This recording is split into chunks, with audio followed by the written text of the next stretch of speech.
En République démocratique du Congo, au moins 200 personnes ont péri ensevelies après un éboulement survenu mercredi dans les mines de Rubaya, c'est dans l'est du pays, un site contrôlé par les rebelles de l'AFC M23.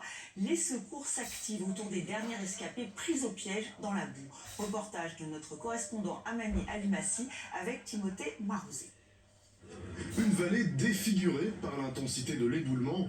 Dans la nuit de mercredi à jeudi, les sols gorgés d'eau après des semaines de pluies intenses cèdent. Un pan entier de la colline se détache. Des centaines de mineurs se trouvent plus bas. 200 sont morts d'après un premier bilan provisoire. Sur place, les mineurs rescapés sont traumatisés. Il y a eu de la pluie, l'éboulement s'en est suivi et a emporté les gens.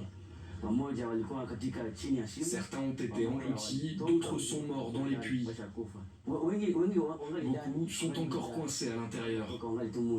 À quelques centaines de mètres de là, sous ces tentes, un hôpital de fortune s'est monté en quelques heures pour soigner les premiers rescapés. J'ai été blessé à la tête par une pierre alors que je creusais pour extraire des minerais. Une première étape avant de rejoindre l'hôpital de Goma, à environ 70 km plus à l'ouest. Le gouverneur du Nord Kivu, nommé par le M23, s'est rendu sur place vendredi pour rassurer les blessés.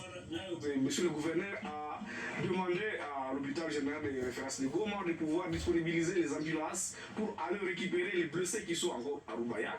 Et ces ambulances sont parties hier et doivent retourner aujourd'hui avec les malades pour venir poursuivre les soins médicaux adéquats ici à Goma.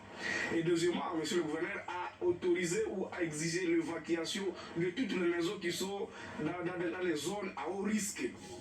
La mine artisanale de Rubaya, sous le contrôle du mouvement rebelle AFC M23 depuis janvier 2025, est à la fois sensible et stratégique.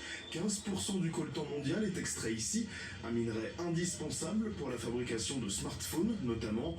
Une extraction effectuée dans des conditions très précaires où les mineurs sont souvent de jeunes enfants et où la régulation est inexistante. Cette catastrophe nous touche tous. Nous allons sensibiliser les creuseurs, les habitants, les gérants, pour qu'ils évitent d'envoyer des enfants dans ces carrières. Car les drames sont réguliers dans les sites miniers congolais. Dernière catastrophe en date, un mouvement de panique dans la mine de cobalt de Kalando en novembre, où 32 mineurs y avaient perdu la vie.